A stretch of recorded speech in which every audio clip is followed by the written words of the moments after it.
And we're live. Good evening, everyone. Welcome to Holy Crap, the Vlogcast. Vlogcast that comes from a skeptical point of view to answer some of the questions of why. The Vlogcast started as a combination of spite and the Streisand effect when some people on Facebook wanted to use Facebook the way that they wanted to, which was posting whatever the hell they felt like, even if it was wrong. And I posted what I wanted, which was correcting them, which they didn't like. Tough. Part of this is also to follow through with the old adage that sometimes the journey is more important than the destination. I am known as Shujin all over the place. You can find me under that name pretty much everywhere. I was born into a Roman Catholic family in Brooklyn, New York, raised on Long Island. I currently reside outside of Buffalo, New York, and am an unabashed atheist, although for the right price I might convert to, I don't know, Rastafarianism? I like the hat. We'll figure it out from there. Good evening, everyone, and welcome. Starting on the panel tonight, we've got a full house finally. Yes, it's nice to have you back. Starting all the way from the left coast, almost. Welcome back, Dallin. Good morning. Good evening, actually. Yeah, it's still evening for me. Evening, folks. Online known as Dallin, born and raised in north central Canada to a Lutheran family, although religion was never that big in my household. I was encouraged to always keep an open mind, never stop asking questions, and above all, never stop imagining. And that has led me very well in my personal and professional life. Up until recently, I was very live and let live as far as religion was concerned, until the fundies started making some bad noises, and then it was time to basically pick up arms and put these guys back in their place. Moving to the right, over into Ontario, north of me. Good morning, Heretic Woman.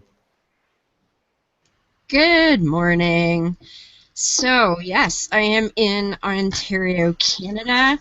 I started out in the United Church of Canada, and as a goofy teenager, I decided to join a Calvinist sect, which was not one of my better choices. And I've since become an atheist for 26 years now, and like Dallin, I was sort of quiet about it because there really wasn't much need, but again, fundies started making all kinds of nasty noises, and so now I'm making all kinds of noise back everywhere I can. Good lady. Moving to the southwest into the Midwest of the U.S. Good evening for you, Bridget. Hi, I'm Bridget. I was born and raised in the South. I am currently living in the Midwest. I was brought up in the Church of Christ, and about 2003 decided that, fundamentalism was just too whacked out for words.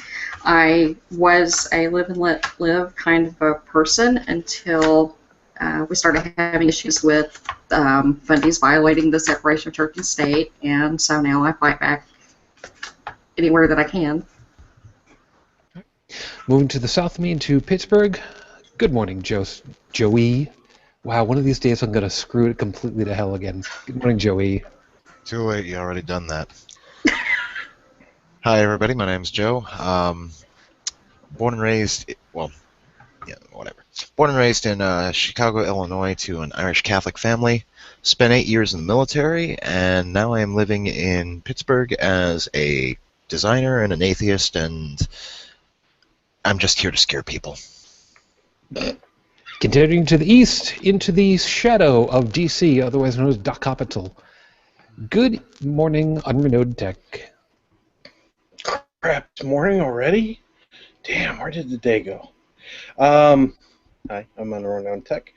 I'm atheist. And I'm exhausted. It's been a long day. So my witticisms today will probably be mostly muted. And like before, I'm not wearing any pants. No, I opted for shorts. They're comfortable. So look on Joe's face. Onto that one. Good night. Across the pond. Oh, you still got more to talk about, do you? He hasn't started. This is I'm also a father who is not trying to raise his son to disbelieve in religion, but to get him to think for himself. That's good. Over the pond, over to England. Good morning, Chris. Good morning, Shujin. Great to be here again. I'm Chris. I'm currently based in the north of England. I've been an atheist for about the last 25 years after being raised nominally Catholic, which never really took. Like others on the panel, was relatively quiet for a while, and then I started seeing the amount of harm that being done in the world through religion and other non-factual beliefs, and then I started to speak out a lot more over the last couple of years. And then south through the channel over to France. Good morning, Joseph. Good morning. My name is Joseph. I'm living in Paris, France, but I'm originally from London, Ontario, Canada, not far from Deborah. And I began life considering career in religion, but I was saved at the last minute by an architecture degree. And yeah, I'm doing everything I can to promote critical thought and independent value judgments. Independent thought, what? That works for me. So good evening, everybody. Nice to have you there. And a couple of quick highs to the folks who are here using the Q&A section. If you're watching live, please by all means take advantage of the Q&A. If there's some social stuff, I'll make sure that it stays around long enough so that everybody sees it, but otherwise I'll trim once in a while as necessary. Which means, Renee, hi there. Katie, oh my God, I'm gonna cover that in just a second. And Beth, hey hon, hope that you're doing okay. I know that she's watching, but she's just too ashamed to go ahead and say that she's actually here. Hi y'all, Miss Ashley, we know you're out there somewhere. We know that you're gonna see us sooner or later. And I don't know about the rest of you guys, but Katie said hello to all the crap crew. I actually kind of That's like. us. If you gotta be known for something. And we look like we've just turned off tech there. Apparently, yeah, he'll more than likely get back momentarily. Actually, you know, that whole crap crew comment kind of reminds me of the movie Coming to America with Eddie Murphy. You know, he does the line, "When you think of garbage, think of Akeem." So now it's, when you think of crap, think of us. And Tech, you are back. Sort of. Okay. Crap crew. That would look good on a T-shirt. Joey, I'm looking at you now. No, you don't. I have standards, thank you very much. Lies. Damn dirty lies. Yeah, no, his standards run a certain amount of green per hour of work. Well, we'll see what we can do about that. No promises right now, but we'll see what happens. But thank you, Katie. That's actually pretty kind of cool. I was thinking about not too very long ago. Dallin's got the folks that follow along with his book and story, and there's a whole bunch of others. Now we've got the crap crew. That's, I don't know how to take that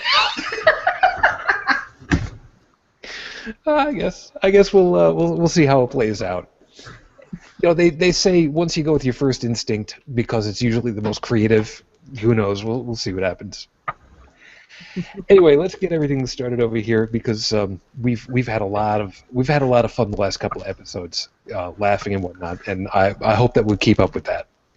But before we go ahead and deal with the heady topics, unfortunately, as usual, with apologies to Noah and Heath and Lucinda from The Scathing Atheist. First off, before you even go ahead past that point, oh my God, you people really, really, really need to not have Tom and Cecil on at the end of the show for that stuff. Those of you that heard the most recent Scathing Atheist, if you've never heard the term tartar before, look it up before you listen to the episode. That's as far as I'll go. Because just, wow. Yeah, I will agree with you on that. That was one of those almost coffee out the nose moments. Yeah. That worked this week. Yeah. So for those of you that have seen it, wow. And guys, and we know that you're watching. Wow. Just wow. Dudes. Well done. Sure, we'll go with Yeah, that. they've outdone themselves this week. That's an understatement. So let's get everything started. With 5 minutes on the clock, your 5-minute freestyle starts right now.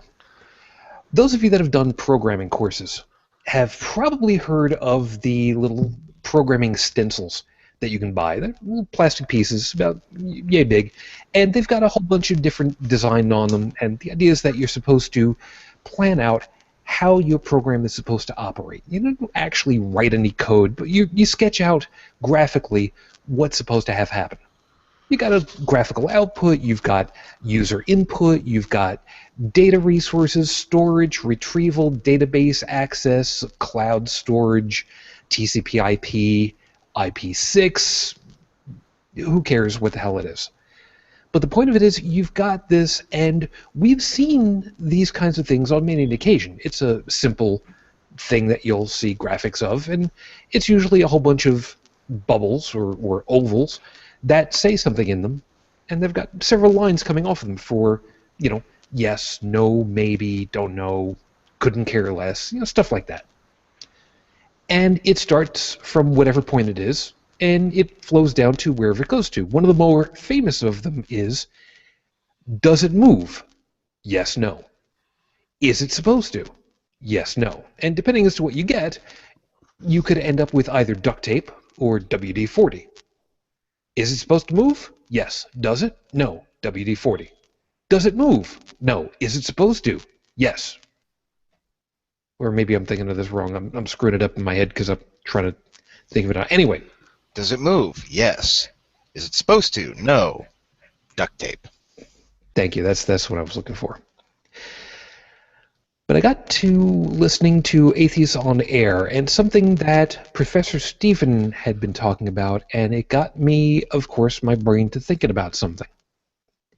If we were to take the arguments that we keep hearing time and again, many, many times and again, from various apologists, including, not the least of which, Carm, since we had gone through some of that stuff, if we were to actually take those arguments and catalog them and script them out, I'm pretty sure that we would see an overlap time and time and time and time again. All over. Every time. I'm pretty sure. It becomes a big fiasco because there is a certain filtering that wants to have happen that eventually leads to you to the big bubble of God, whatever that's actually supposed to be. And then I thought about what it is for those of us that are in the skeptical community. Our flowchart is actually quite different. Our flowchart is very short. It's very to the point. And it goes like this. Start. Listen to somebody else's claim. Can the person making the claim show this to be real? Yes or no? Or don't know? Let's say the answer is yes. Follow it off with that. Can other people show this to be true, measure it, quantify it?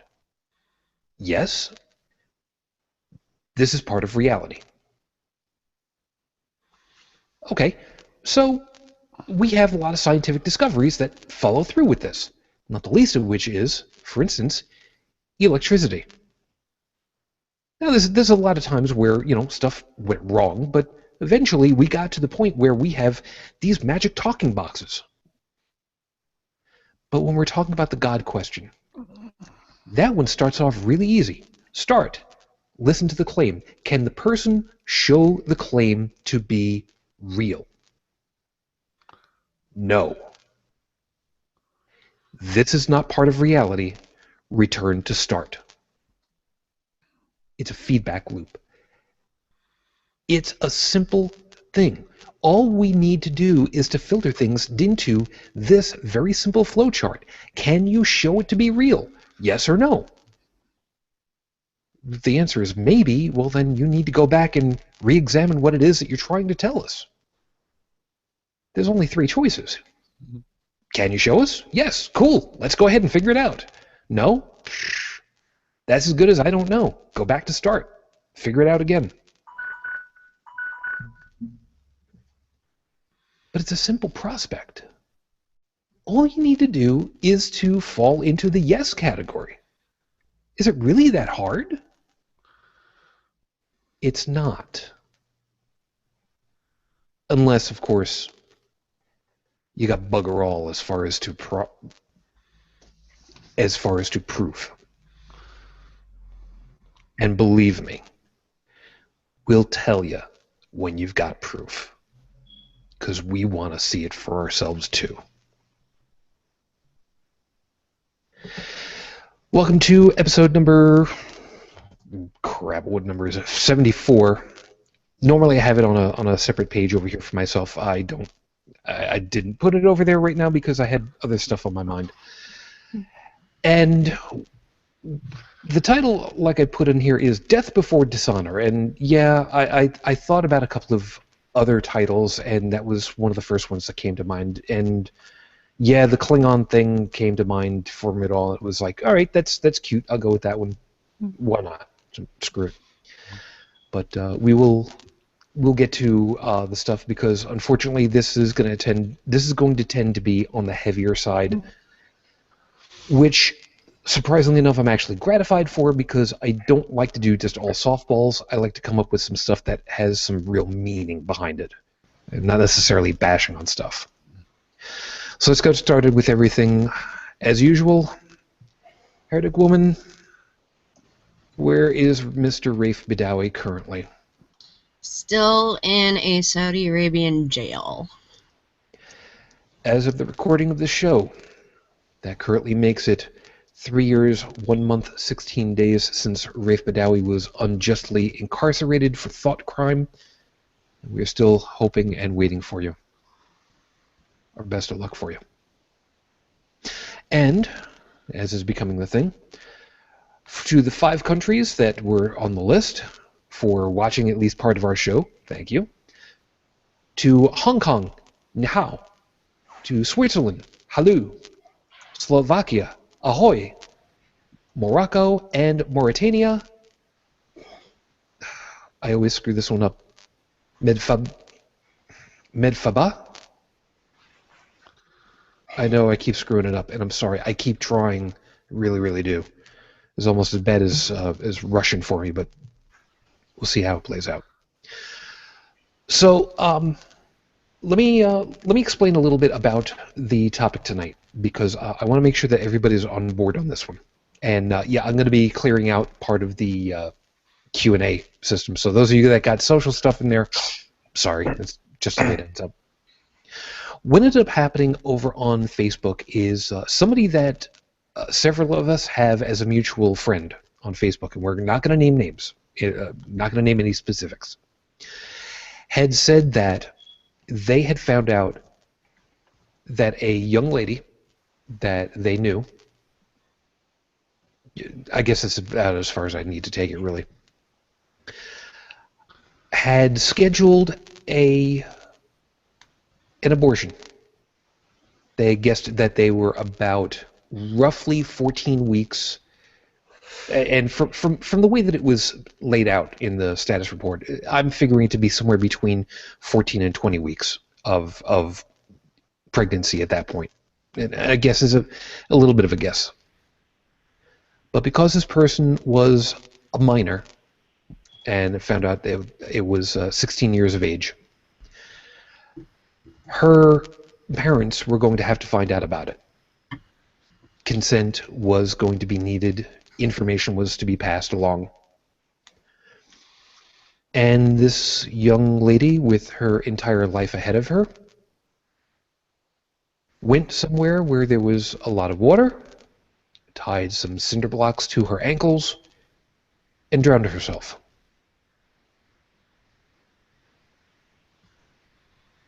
For no other reason other than the family was extremely religious. Some weird sect that is influenced by Christianity mixed with Caribbean mythos. I don't even remember exactly what the whole thing was. It's really not that important. What's important is that we have a dead 16-year-old girl for no other reason other than she was afraid for her parents to find out that she had sex and she was pregnant and needed to have a medical procedure done to end that pregnancy. So not too very long ago, we used the expression, what's the CARM, to talk about carm.org. There is a website out there for what's the harm. If ever you wanted to go ahead and try to figure out what's the harm, let's start here. Already I can add that if she had had some education, she probably wouldn't have been pregnant in the first place. That is entirely possible. Having access to birth control would have probably been helpful, but I don't have any much more information than what I've just given you at this point. And without breaking any kind of confidences, I didn't ask for anything beyond how old was this person, which I got 16. That's as far as I wanted to take it, because this is going to sound like it's mean-spirited. Please don't take it to be as such. Please listen and take it at face value. I would much rather not talk about this person any more than in the generalities. Because it's not about the individual on this particular point. Yes, she's the linchpin right now. She is the ignition point for this topic. But she is not nearly the only one. Joey and Dallin, we both. I'm getting both of you guys to start off with, because we have a mutual acquaintance who we see on Facebook. We've spoken with on many an occasion, who is currently a. Help me out. What's the title of what she does currently? Joey, do you remember what the actual title is?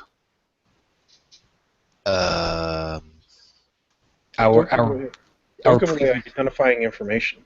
No. One second.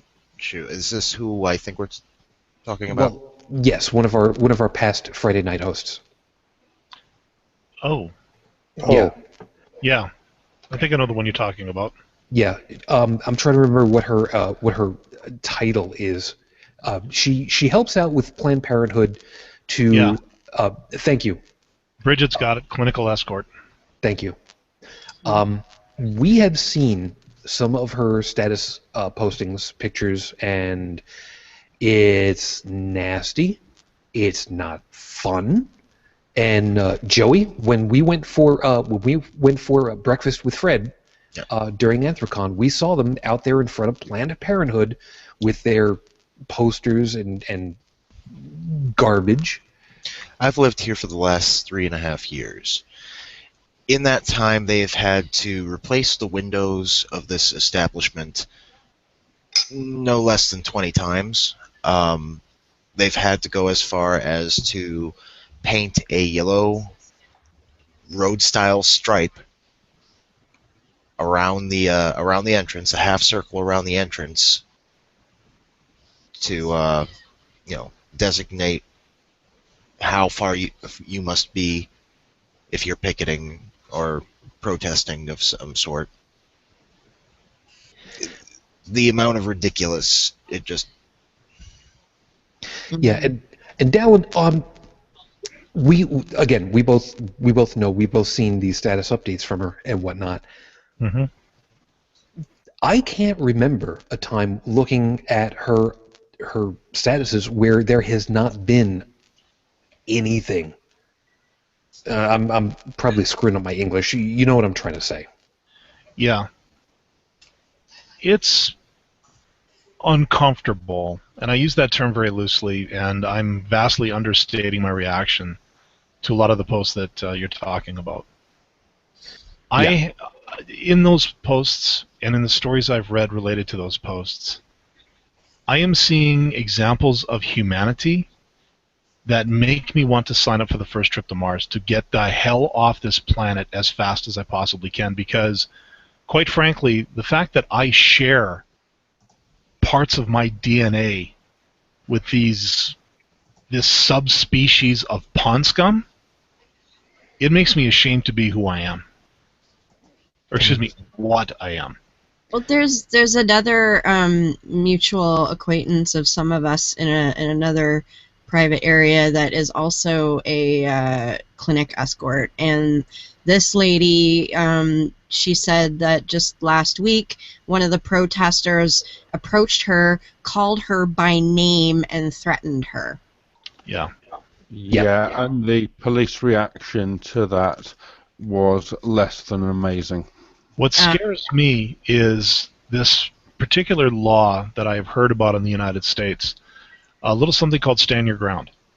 Yes. Now, my friend south of the border, you can correct me on this one. Basically what it means is that if a person feels that their life is inevitably being threatened, they are justified in defending themselves to the point of actually killing the possible attacker. Yeah, it's a very popular law in Texas right now. What scares the hell out of me is that one of these days, one of these ladies who's going to this clinic is going to be approached by one of these protesters, is going to perceive it as a threat, is going to whip out a gun, and is going to dispense her own form of clinical escorting. No, before we get past that, I want to also make mention. Here in the Buffalo region, a couple of years ago, some of you might remember, there was a very prominent shooting in the news, and I can't call it a shooting. It was an assassination on an abortion provider here in the Buffalo area, where the guy went out in the dark at night into the woods and waited for this one doctor and popped him. And it was in an affluent neighborhood in this area, and the defense part of it was, I only meant to shoot him in his hands so that he couldn't operate anymore, because the God. Yeah. Yeah, the Book of Numbers. That is all I like. Right there, Book of Numbers, mic drop. Yeah. Yeah, in this case, for me, the Book of Numbers is the numbers that are attached to the statutes that this guy broke in order to take a life, in order to save a life. Which, isn't that one of the Big Ten? Thou shalt not kill. Yeah, thou shalt not be a douche nozzle is what it really comes but down to. the other thing too, Shujin, is, and I mean, I've hit this one before, the Book of Numbers has the procedure by which God hogs are to perform abortions or attempt abortions as part of a fidelity test. Mm-hmm. In other words, it's not only permitted, it's outlined in the damn book that they're using to justify killing doctors. Yep. Yep. Now, because this topic is very, very much related much more to women, Heretic Woman and Bridget, I'm going to be leaning on you two very heavily this particular episode, because I will be the first to admit it. I don't have a vagina. Yes, I can get away with saying that, okay? No matter what any of you want to go ahead and say.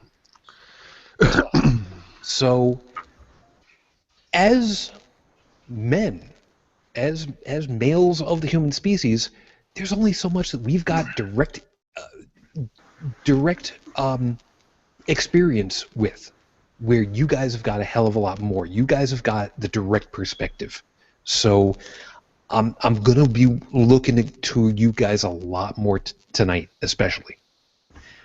So Bridget, Can I put something there? Oh, by all means. There was an article posted on Daily Costs. I don't know if you guys are familiar with that or not. I haven't read too many of their articles, but one of them stood out to me because they talked to a nun, a Catholic nun. Catholic. And this lady, Sister Joanne Chittister, I can't say it right, but she's quoted. She said something about how the pro-life movement is really a hypocrisy. She said, and I quote, "I do not believe that just because you're opposed to abortion, that makes you pro-life. In fact, I think in many cases, your morality is deeply lacking if all you want is a child born, but not a child fed, not a child educated, not a child housed. And why would I think that you don't? Because you don't want any tax money to go there. That's not pro-life, that's pro-birth. We need a much broader conversation on what the morality of pro-life is." And you know what? If I have ever meet this nun in the street, I will personally shake her hand and say thank you. Exactly. I've said that for years. It's not pro-life at all. It is absolutely pro-birth. It's Oh, she's a pro-punishment. Benedictine nun. Yeah. Oh, jeez. Wow. I'm surprised they didn't kick her out. Yeah, no crap. Well, hey, the day is still young, you know. It could still happen. She's probably got some dirt on one of the priests or something. Well, she's also got her doctorate and written over 50 books, too. Whoa. Who doesn't these days? Wait a minute. Yeah, this Benedictine nun. Don't lead the bit there. No, wait a minute, Bridget. What did you say she's got? She's written over 50 books, and she has her doctorate. In... I am not sure what her doctorate's in. I can Google that real quick, but that's her PhD. She's sister doctor, then. Yeah, Dr. Sister. But that always burns me because, like she said, so many of these people do not want to support anybody. Like, you know, oh, well, if you're a single mother, well, tough patootie, like, you deserve that. And no care about the child or anything. And like, I used to belong to a debate group online years ago that was supposed to be mainly about abortion, and they talked about everything, but we did talk about it a lot. And what some of us kind of realized is that a lot of the people in the quote pro-life movement, it's not about saving any fetuses or children or anything like that. It's about punishing people for having sex that they don't think they should be having.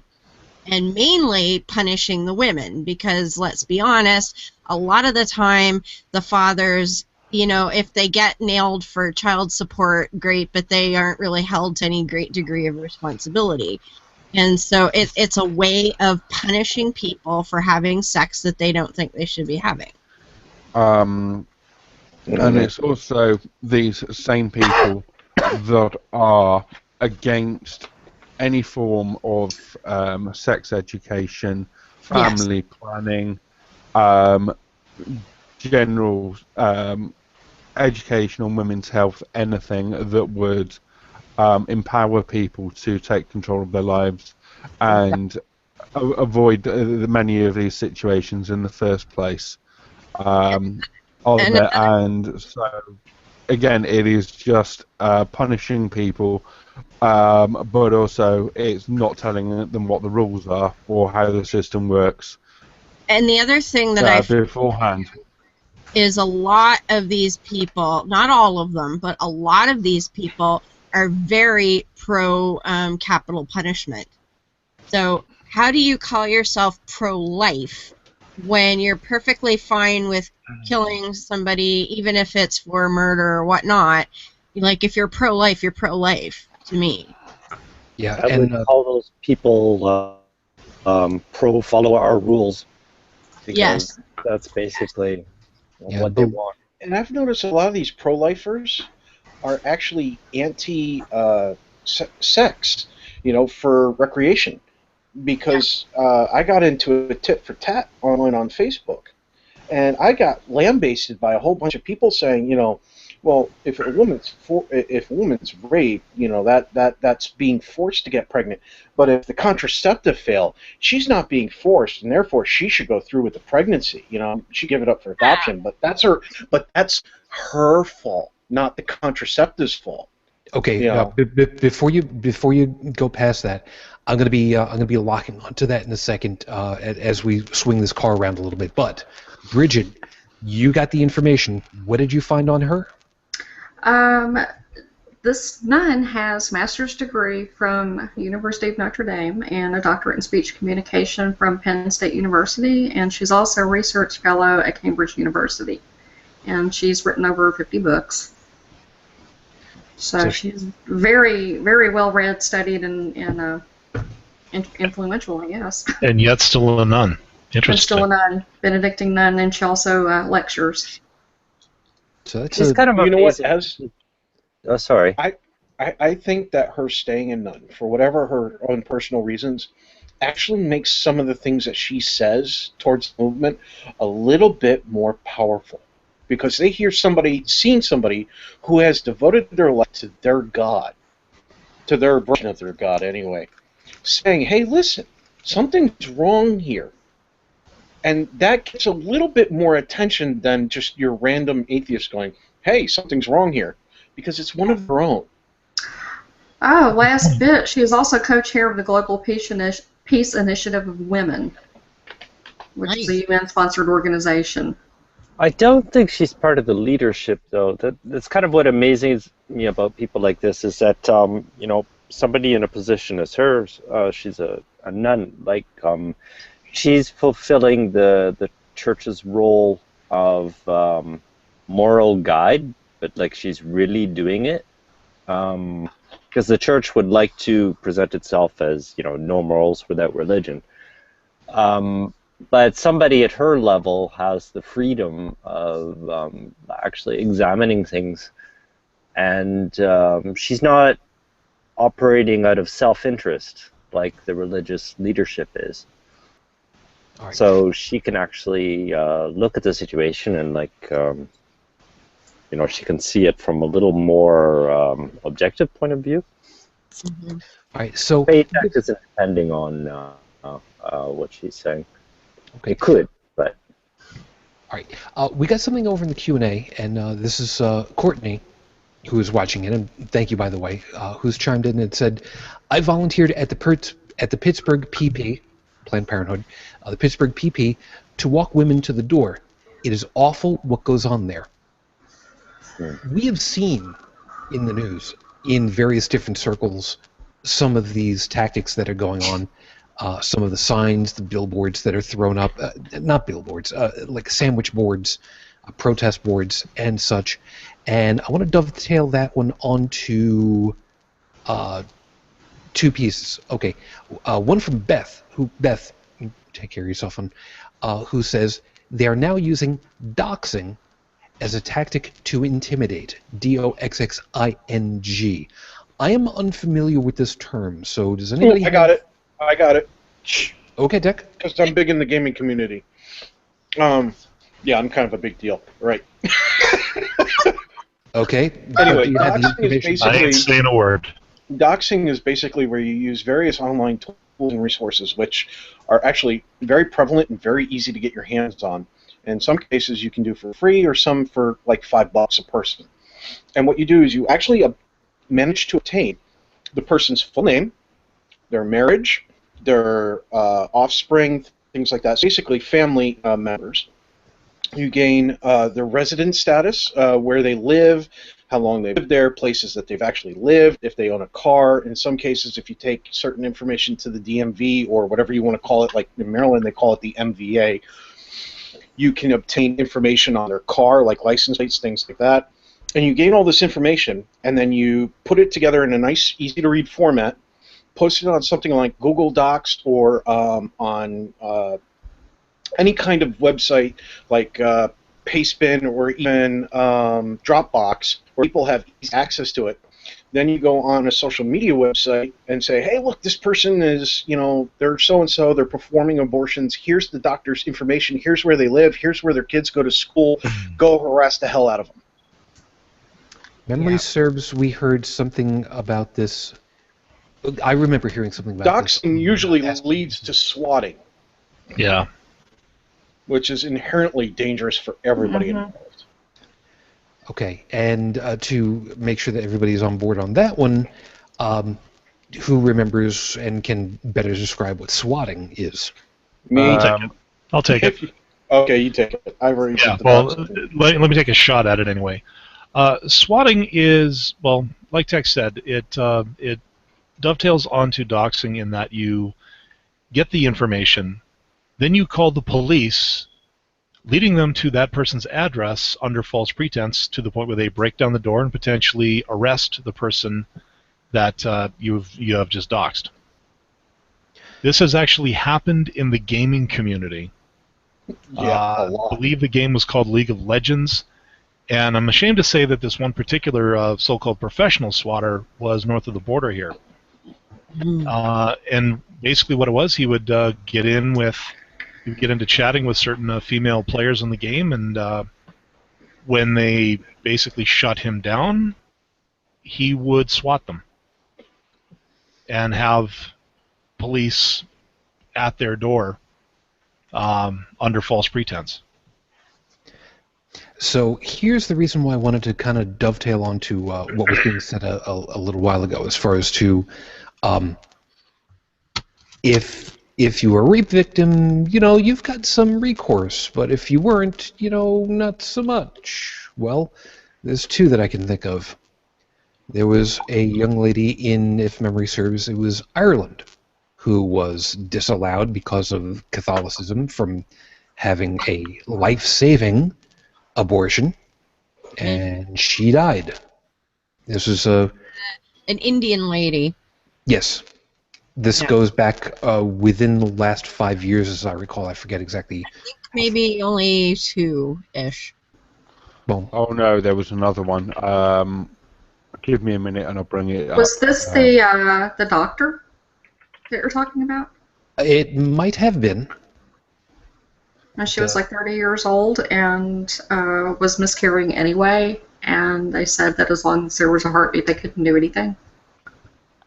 Is that the same one? Well, I think they refused to do a dilation and cutilage either way because they see that as an abortion, which is stupid. Because, I mean, if the fetus is dead, how you remove it is really irrelevant at that point. And that's, like, the one I'm thinking of died of an infection because they let the dead fetus basically rot inside her. I think that was the doctor, and she knew she was dying. Uh-huh. Like, the case I heard of was in Paraguay with a 10-year-old rape victim who was denied an abortion. okay. I want to actually give some acknowledgement to the government in India. They came to there was a young lady, about 14 I think it was, who was impregnated against her will, and basically the doctors determined that if she has the kid, she's going to die. And for the last couple of weeks, it made certain kinds of news, depending on which news sites you look at, that the government wasn't going to allow it because they don't allow abortions, blah, blah, blah, blah. Well, just in the last 5 days, they re-examined all of the data and everything else, and the doctors' statements and everything, and they said, you know what, this is an extreme case, her life's in danger, we're going to allow it. So they took a step forward. Granted, it's just one case, but it's one case in the right direction, and I have to acknowledge that. Precedent. Yeah, exactly. Yeah. So here's the other thing. While I was doing a while ago, I had been doing a news wrap-up of the week. That series doesn't exist anymore, but one of the items that I remembered was the youngest birth the youngest mother, I guess is the better way of putting it. A young lady who got pregnant and had a child at age 5. Mm-hmm. Yep. Let me go through that one more time. Mm-hmm. A child of 5 years of age who did not spontaneously gestate. Yep. Now, admittedly, this was a long time ago now. And the 1930s, I think. something like that. But the idea of anyone that age having a child, first off, is antithetical to the idea of a healthy society. Mm-hmm. I mean, call it what you will, it is not normal for someone to say, that looks like a doll. Let me go ahead and do that. And yeah, you know, if I've just made you squirm uncomfortably, good. You should have. My But- mother was 15. Wow. That's still 3 times the age. Yes. Yeah. Yes. And let's face it, even Muhammad waited until later than 5 years old. Give me a break. Yep. Yes. I was waiting for something like that to come up. I was going to say something, but I thought I'd... Look, you can go ahead. No, I was going to steer clear of it for now because, well, you know. You know what? You people want to go ahead and send me a hate mail? Hey, be nice to get some mail for a change. Go ahead. Shujin Triple at holycrapthevlogcast.com. Screw you. But we hear about these medically needed, medically necessary abortions or terminations, or call them what you will, other than barbecue. Thank you, Tom and Cecil. You actually, it's Heath. We have to blame Heath. You know what? Screw you, Heath. For young women, especially in their teens, high school, who did not get any other information other than just don't do it. Okay, end of class, kids. There'll be a test on it tomorrow. I think I've referred to that as just hold it potty training. Yeah. The worst part about it is was put out there, and I'm going to make this one a lot more generic for a moment. Sex education in general is a two-way street, because generally speaking, with the human species, there are two sexes. Hold on, wait for it. That are necessary for procreation. You know why I went ahead and I said it that way. You know exactly why.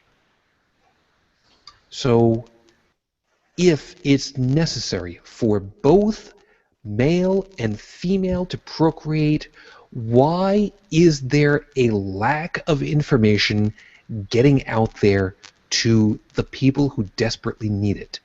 The kids, and I'm using the term very broadly right now, who are going through the hormone flooding brain, don't want to do anything but rut something that doesn't even have a pulse. And I can tell you the quickest way to guarantee a teenager is going to do something is to tell them not to with no explanation. Exactly. You know, here's what we're up against. Okay, I brought up the fact that, you know, if you really want to decrease the amount of abortions that are performed in the whole world, possibly make it a zero-sum game except in extreme cases, instead of going after Planned Parenthood or shooting doctors, things like that, how about when it comes time to vote for politicians and for science funding and all sorts of things like that and educational programs, how about we find the people who are going to support better research into better or more effective contraceptives, affordable health care, easy access to those said contraceptives, medically accurate sexual education for everybody, improved domestic educational programs, and social programs that help the impoverished, because statistically, at least in the U.S., if you're in an impoverished area, that area typically has a higher rate of unwanted teen pregnancies, but most importantly, also an increased awareness of adoptive programs, both for if you have a child and you decide to birth the child, but you cannot take care of the child, adoptive programs that are nearby to put the child up for adoption, and for those looking to adopt. And I got kickback, people saying, no, you can't do that. That puts justification on this, that, the other thing. We're not going to blame any of that stuff. We're going to blame the individual. Basically, they blame the individuals for having sex. Yeah. That's what we're up against. We're not up against the fact that we don't have contraceptives. We're not up against the fact that we don't have sex education programs that work. We're up against the people who don't want those programs. We're up against the people who don't want people to have access to the programs, to the products, to the education. That's what we're fighting here. We're not here to debate whether an embryo or a fetus, when it becomes human or any of that crap. We're here trying to make it so that people all have a fair shake. Okay. Heretic Woman, you were going to say? I was just going to say, it goes back again to what I said, is that they want to punish people for having sex that they don't think they should be having. That it seems to always come back to that into some form. And half of what they're doing by standing out in front of Planned Parenthood is they're hoping to shame anybody who's going in there because, well, they're obviously having sex and they shouldn't be, because if they were married or whatever, then they wouldn't be wanting an abortion, which is crap, because everybody knows that there are lots of reasons why people in stable relationships may need or want an abortion too. And I mean, I've heard stories where they're standing out front of a Planned Parenthood and yelling and screaming, "Don't kill your baby," and the woman's going in for a freaking pap smear, but they don't care. They want to humiliate anyone that goes anywhere near those places because that's how they think they're going to punish them. Yeah, and the easiest way to find out if those people really do have morals, it's like, well, wait a minute. If I'm not going to kill my baby, who's going to take care of it? Are you going to adopt it? Because I had that same argument. I had that same argument with one of my buddies, and he said, "Oh, adoption's a great thing for unwanted children." And I said, "You're absolutely right. There are many children out there who want and desire love. How come you aren't adopting?" And he said, "Well, we have a kid already." And I said, "Yeah, but you have already shown on Facebook that you and your wife want to have another one. Well, rather than making another one, why not adopt one that's already made and show it how much you can love it, even though it's not from your genetic base?" And his wife kind of got in my face online about it. She said, "You're a man. You don't know what it's like to have life inside of you. You don't know what the desires are like." And I lost it at that point, and I said, "You know what? I don't know what it's like to have a life inside of me. But ever since I was little, I always knew I wanted a family, and when I hit puberty, that desire to create a family skyrocketed, and it still exists within me today. I have love to give. I am not financially set to have another child, let alone adopt a child. Therefore, I have neither. But you know what? When I get where I need to be, where I am financially set, if I decide to have another child, I'm probably going to adopt rather than have another." Yeah. All right. So tell me, who is more moral right now? You guys planning on producing another mouth to feed that's going to put another negative impact on our environment? Me, who's willing to accept one that I didn't create, but still I can love? Okay, now Where's your God in this? I met one person online once that, now of course it's online, so you have to take it with a grain of salt, but one person who actually claimed to have stepped up to the plate and actually adopted the child that they convinced a woman not to abort. That I can have some respect for. But I have a lot of respect for that. But out of the hundreds and hundreds of people, thousands of people that you see whining and complaining and, going to Planned Parenthoods, throwing rocks through windows and threatening escorts and things like that, I bet you I would be surprised if any of them had adopted a child, and I bet you a good chunk of them are against social programs that would support children of single parents. It's total cognitive dissonance, because the entire goal of the church is to breed more ignorant children, so they have to breed in ignorance. Right. And like they're setting the stage and then not wanting to deal with the consequences. Okay, now you're taking me at exactly the point where I was hoping that we were going to go to, because I've got a point to produce. Joey, you've been in the military. You grew up in the Catholic side of Chi-Town. You and I have some pieces that kind of overlap for overall experiences for that. So I'm going to ask you to do something now that you've finished your drink, so I don't have to worry about you damaging sinuses. I would like you to do something for me. Say the word vagina.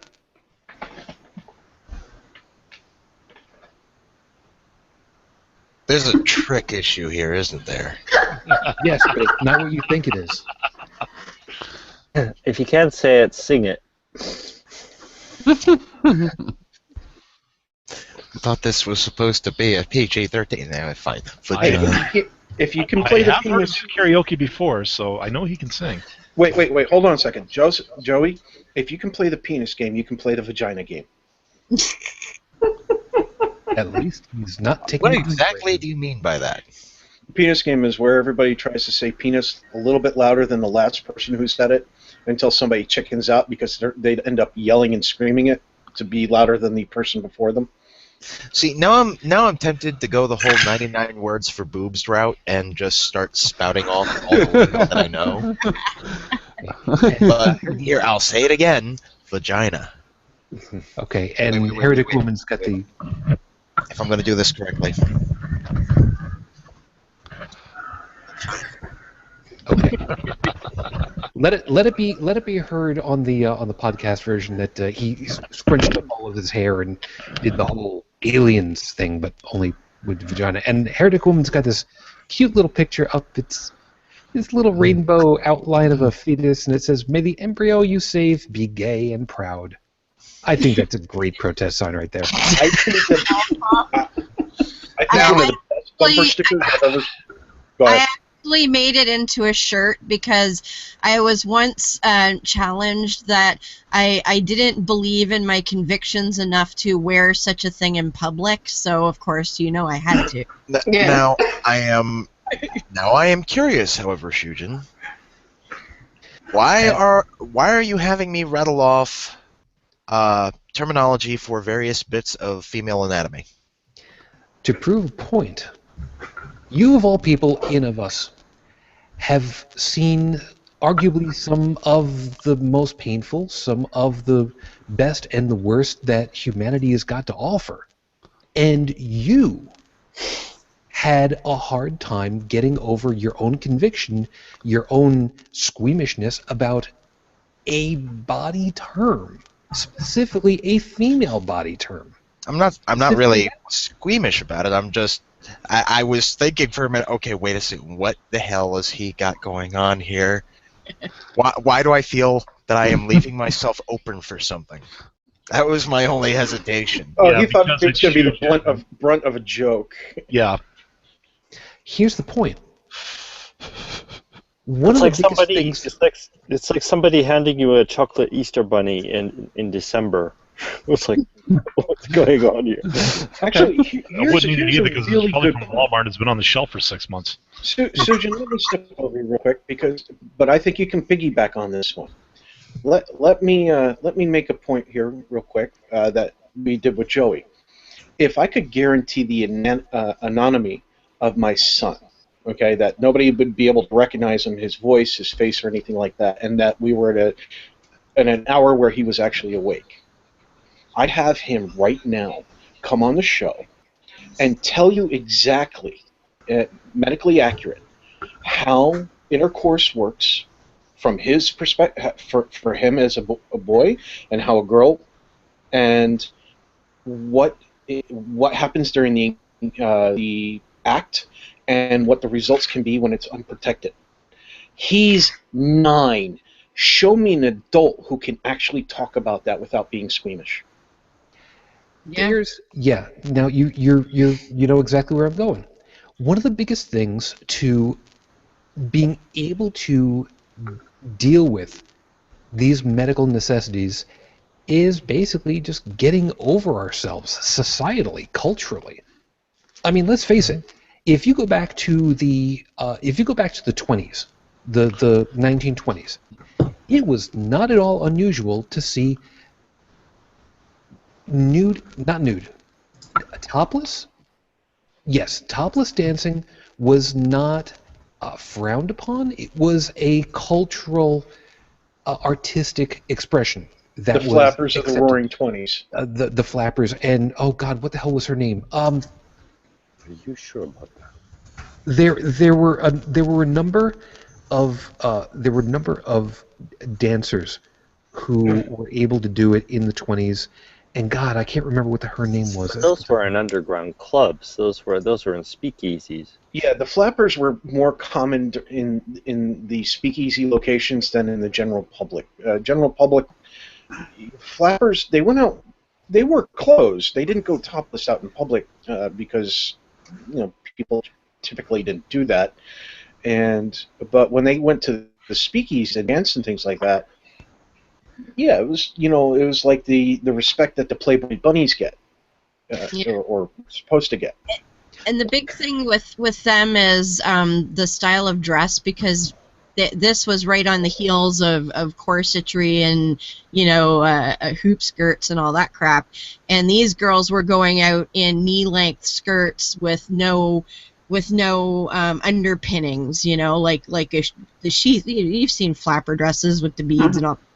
But there was no corsetry, there was no, giant bloomers and all of that. It was like a little dress, like you might see now, and that was like, holy wow, like that was so risque because women were wearing.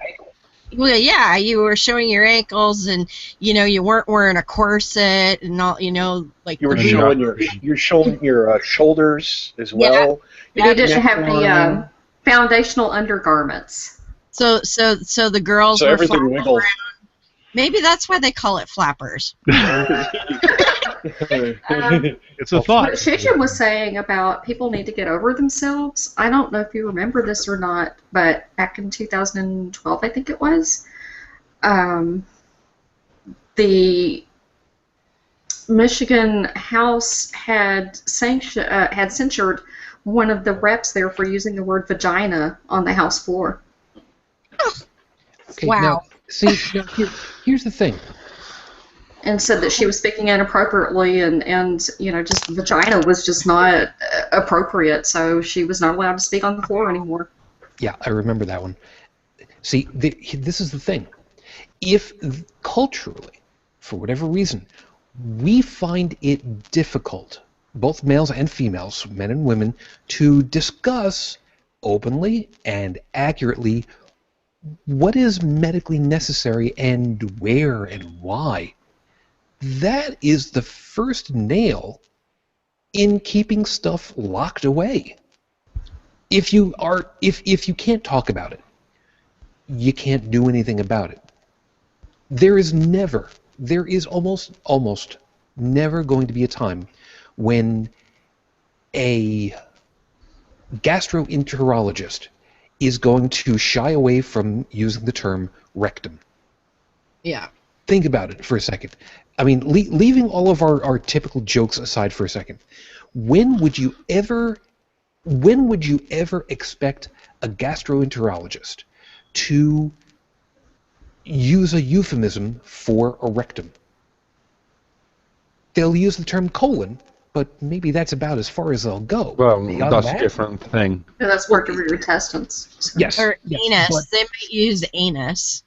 Yes, but again, we're still talking about actual accurate terminology. And yeah, I know that I was using the term colon But to specifically talk You're not about. going to hear an OBGYN refer to it as a hoo-ha. Yeah. And if you do, there's something wrong. Yeah. And Ms. Ashley, mwah, we love you, hon. We know full well. No. But can you imagine you to go to a doctor and be like, okay, so how's your vajayjay doing? Like, Yeah. So, Oh god, Heretic Woman's channeling me because I was just thinking the same damn thing. yeah. Yeah. Yeah. I mean, obviously slightly different, but if I went to a doctor and they couldn't use medically correct terminology for part of my rectum or discuss things openly, I'd be out of there. yeah. On that, I'd just be thinking like, there is no way that I'm letting this person anywhere near me. Exactly. And if you can't use medically correct terminology, why do I want you legislating what happens to it? And there's the problem right there. If you can't use medically correct terminology, why the hell are you in the practice to begin with? No, we're talking about lawmakers that are like, we need to regulate your hoo-ha. Yeah. Or your baby shoot or something, lady bits. Yeah. Or, This is the bar. You're gone from it. Yeah. Get out. I actually have to acknowledge that when I was in high school in Virginia, and we had this education class in biology, they used all the terminology. They did a whole in-depth, medically accurate sex education course. And it amazed me at how many kids, especially a lot of them, my class was fairly balanced in the amount of male to female ratio. How many of the women were very uncomfortable, but a lot of the guys were just like shrugging it off like it was nothing. I was like, wait, something's wrong here. Why are the women getting upset about hearing about their body parts, but the guys aren't? It was like, well, because us guys being guys and being, going through puberty and everything else, we tend to explore, we tend to, oh, look, it's doing this. It's like, ooh, that feels good. What? Well, Let's keep doing it. I know from my wrong. point of view, we were taught that it was shameful, but we were taught abstinence only anyway, and it was segregated classes, so that was probably a lot of it. And We were told that the only 100% guaranteed to not get pregnant was abstinence, but if you must have sex, if you absolutely must have sex, then you use contraceptives. We were not taught that at all. It was abstinence only, and they never referred to birth control at all. The only sex ed I ever remember having was, I think, in 7th grade, and it didn't even mention sex. It was, here's your vagina, and you're going to get a period, and this is what happens when you get a period, and here's how you use a tampon, and that was it. There was no mention of sex at all. For me, Well, we weren't even taught about tampons, but you know how it is in Mississippi, right? But the funny part of 6th grade for me, it was 2 films. Done over the course of 2 days. I watched them first in 5th grade, and then the next year in 6th grade, we were all assembled again to basically watch the same thing. It did talk about how you got pregnant. It did talk about the state, like what a woman goes through for pregnancy. There was, it was all pretty much illustration and animation without being, let's say, explicit. But it did talk. It talked about puberty. It talked about the changes that both male and females go through, but never said anything about, it never said responsibility. It never said anything about abstinence. It was just like, here's what a woman goes through, here's what a guy goes through, and that was it. But you didn't get the interpretive dance? No, but what it gave... We got the interpreted dance video illustrating sexual intercourse. Literally, it was 2 ballet dancers right there. in the shadow. The thing is, there was no innuendo. There was the facts. This is this, that is that, and that was it. And I think the goal of those films was not so much to, shame or whatever. It was to make each gender comfortable, or at least understand their bodies, and then from there seek out guidance as to, okay, I'm a woman, I'm now having this period, what the hell's going on?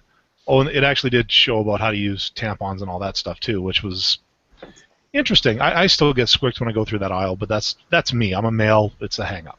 Well, we were not taught about tampons because that would cause you to lose your virginity. But there's a reason why Mississippi is the highest in teen pregnancy rates. I'm just saying. I dedicate this one to the educators of Mississippi. Yeah. For those who listen to the audio version, that was a patented facepalm. Ow. Yeah. If I can give a slightly contrasting viewpoint from here. Yeah, I got first round of sex education at around age 10 in I think last year or two of primary school, and yeah, medically sort of correct terminology, a fairly basic explanation of like where babies come from and the basic mechanics and stuff you can expect happening to your body over the next few years, and then followed up with further details, including more about contraception and stuff. Probably about age 14, something like that, at high school. But even that was, and this is going back obviously now 20 years, and I understand things have obviously changed in the curriculum.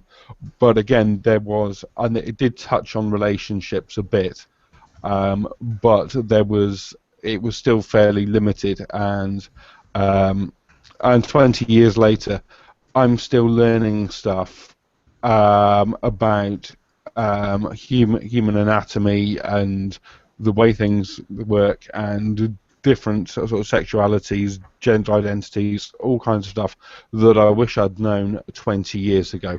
And there's a lot of situations that I've had in my life when I was young, a lot younger, ignorant and inexperienced, where I've probably been fairly hurtful and ignorant to other people just through sheer lack of education, and I really regret that. Yeah, now, funny enough, there are a lot of pieces that really fall into this, and I have to kind of apologize for kind of sneaking us into this way, but like I said, proving the point that we've got so much of an aversion to dealing with how private our privates are. Like I said, it's how do you get past that? I mean, it's not something that you can really do overnight, not by a long shot, but actually, there's a really easy way to get past that. And I was having a similar discussion, not about sex education, but about other kinds of developmental concepts of society, to break society out of certain bad mental habits and how to go about it with a buddy of mine that I work with. He and I do a lot of bouncing ideas around devil's advocate and everything else. And what it all boils down to is, you know, with the adults, you have so many adults who are set in their ways. They've had so much indoctrination or predispositions shoved down their throats that it's really hard to manipulate the adult mind into a new thought pattern to a degree, with some limits in mind. But children are malleable, which is why so many religions go after the children and then the methods that they use. If you have the conversation with your child, if you arm them with knowledge, with understanding, and you present it correctly, sure, they might every once in a while let something slip out in public where, okay, you're out eating dinner and now your child wants to know about menstrual cycles. Okay, that's not the time or place for it. You know, you have to reiterate that's a discussion at home. You know, let's do that at home. But for the most part, you'll have removed that limiter that society currently has. And you have to do it through the children, through the education. Like with my son, I know he can talk about this. I know he understands it, and hopefully he'll use that knowledge when he does find a partner to evaluate the partners that whether or not that partner is right for him by whether or not that partner is willing to communicate those kinds of ideas, concepts, likes, dislikes, and things like that, and use it to live a healthy, happy life. But if he comes across one who's like, oh, we can't talk about that because it's a God thing or whatever, then he'll be able to go, oh, this person's not right for me. You know, this person, they're shaped differently in their mindset, and this is not going to work for me, so I need to move on. Chris, yeah. I would say I agree with your point generally, but I say it's a sign of society that even you think that conversation would not be appropriate in some places. I don't think it should be any more inappropriate than a child asking in public why people have two sets of teeth, from baby teeth and then adult teeth, or any other part of. Well, no. Hold on a second. Hold on, Tech. Cycles as an example, because some people have very good imaginations, and if they're eating a rich steak, the last thing they want to be thinking about is blood. Okay. By the way, I'm sorry I had to stop you, Chris. I'm so glad that you went ahead and you specified baby teeth and adult teeth, because the first thing that was going through my head at this point was Five Nights at Freddy's, and I'm sorry, it's not going to be a reference for anybody in the future anymore, but I'm just glad that you mentioned that, because that ran through my head. Yeah, I've missed that reference, but it's kind of like a commercial that was out a few years ago for it was Canestin, I think it was, which for those of you who don't know is a topical ointment for yeast infections, and the ad was a bunch of women having coffee, and the child of whoever's home it was playing with Mummy's tube of Canestin in a dump truck or something, and all of the woman whose son it was all mortified that now all her friends would see that she had a yeast infection and all of that. So that kind of brought that to mind. Like, there are some things like you wouldn't want to talk about, the infected ingrown toenail I have or something. You wouldn't want to talk about that either. Okay, yeah, I get where Tech's going with that. No, okay. Talking about a menstrual cycle, it is natural and normal, and I don't think it's necessarily a bad thing in of itself, but so is, having a bad cold where you've got, hey, did I tell you what color my snot was when I sneezed today? Like, some people just wouldn't find that very at least not at the dinner table. Yeah, I mean, if he and I were at, like, say, our local playground, and I was sitting on the bench and he came over and he wanted to discuss it, I could do that at the playground, talk about that at the playground, because people aren't eating. I'm trying to make sure that he understands that some people find aversion to things depending on the activity that they're doing. Mm-hmm. And like I said, I have a vivid imagination. I can actually have, you could give me a description of some kind of character you wrote for a book, and I can visualize that character based on the description you give me in my head and create a 3D rendering model in my head. Now, if I could do that on a computer, I'd be rich. But so when you have somebody like me sitting eating a rare steak or hamburger, and the person next to me is talking about their latest flow, my brain, whether I like it or not, because I do have some control, but not a lot, and that's a personal problem on my part. My brain is going to literally pick up on that, and it's going to make some not so pleasant images in my head while I'm eating. Okay. And I wouldn't want to submit somebody else to that unwillingly. Okay? So I do it as I try to be respectful to those around me in that respect. I appreciate where you want to go, and some things going into that level of detail.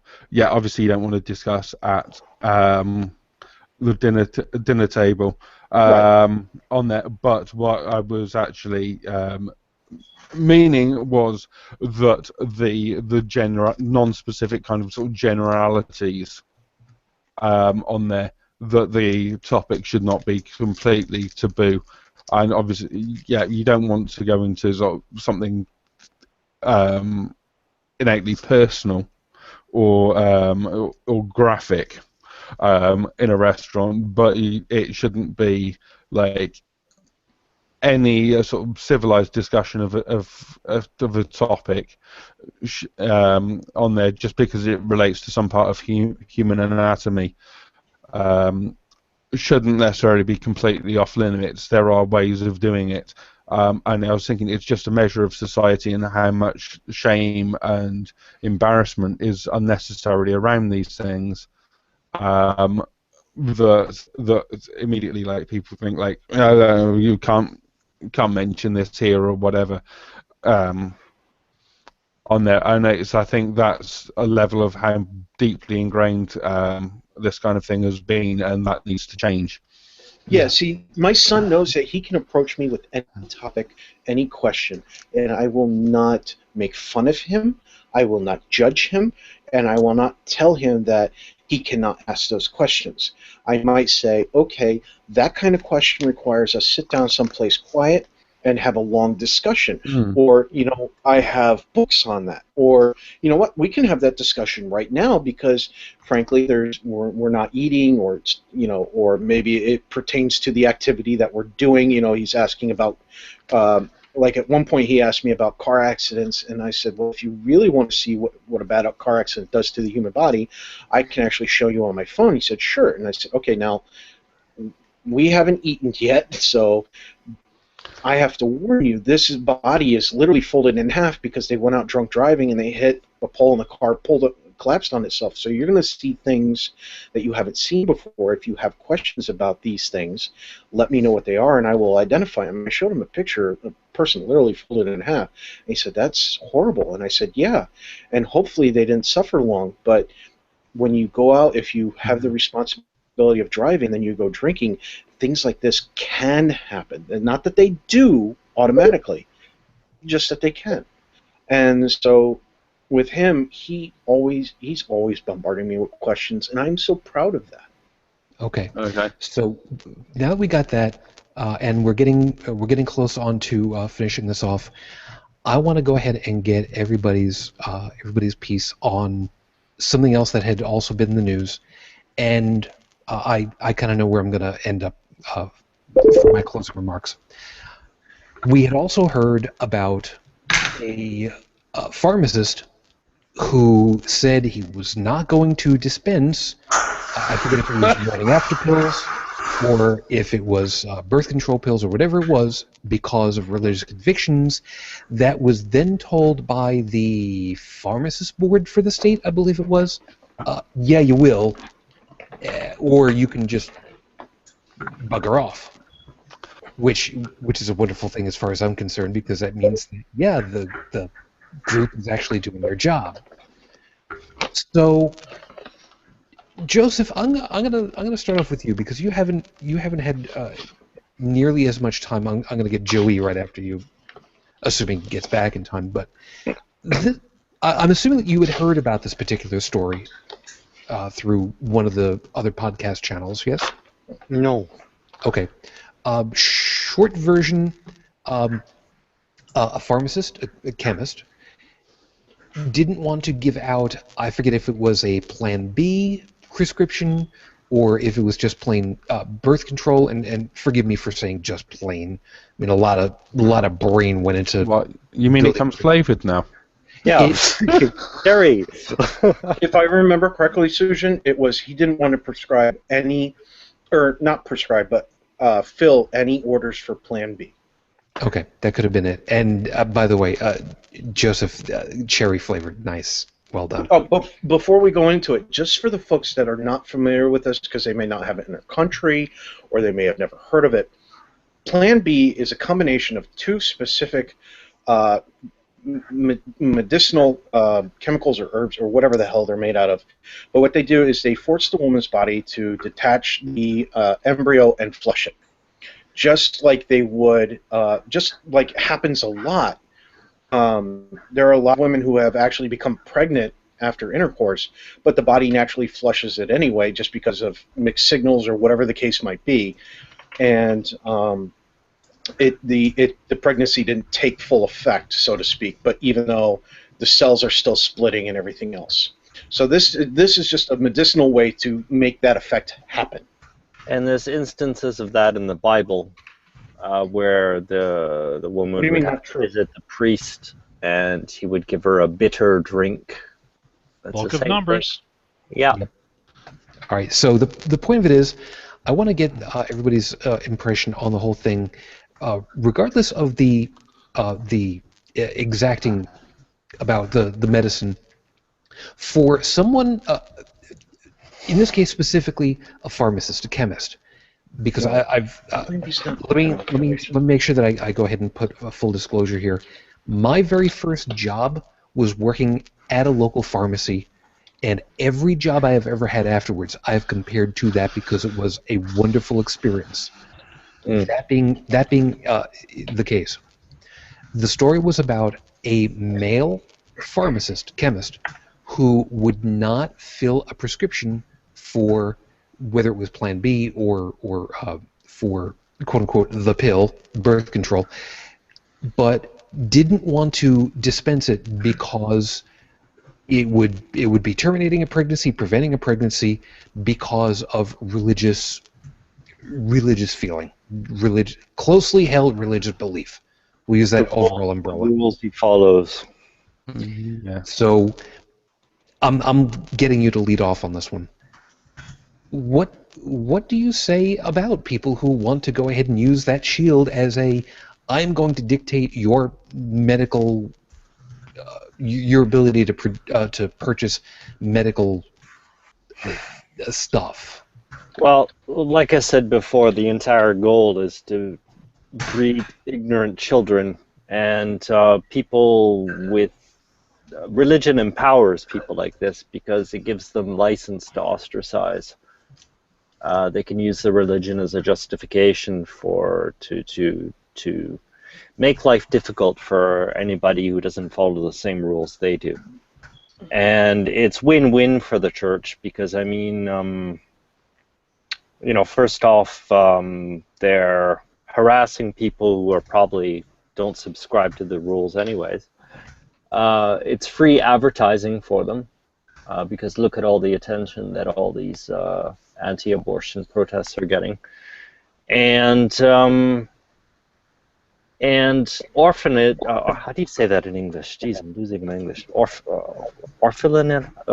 Orphanages are ideal recruiting places for religion. So it's win-win for them. Yeah, so it's evil. I don't know what more I can say. And it's a total absence of morals because they're not considering anything. Morals is assessing a situation and coming up with the best solution. It's an individual thing. But when you're following somebody else's list of rules, you don't have that internal process going on. It's not human. Yeah, let me get Joey because I wanted to make sure I got him. With like I was saying, with the chemist, with the pharmacist saying, "I will not give you because my book says I shouldn't." What have you got for that one? Normally, pretty sure if this was a doctor kind of situation, there's something in the oath against that, but then again, you don't need a doctorate. I don't think you do you? For at least some pharmacy jobs? No. To be an actual dispenser, I actually roomed with a guy in university who was studying to be a pharmacologist. So it is an actual education / papers required occupation. Yeah, there's a lot of chemistry that goes into it because theoretically, you would still have the ability you would have the knowledge on how to actually build a prescribed medication from the ground up, so to say. And also knowing conflicts of medication that perhaps your physician doesn't know about. Yeah, yes, I know all that, but are they required to take an oath of any sort? That I couldn't tell you. I don't think so. Because if they are, I would say that's a pretty big conflict of interest there, but I would say, aside from that, look, it's the same thing I've always said. If you've got a job, just do it. Do your job. Yes. yeah. And I would say Regardless of your opinion, yes. regardless of your personal opinions and your own motives, you have a job to do.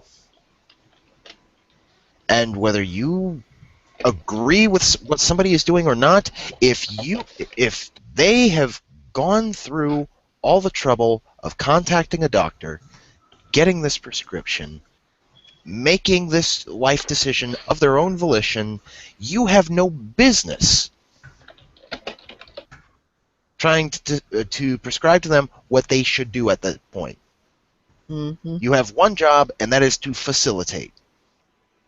Okay.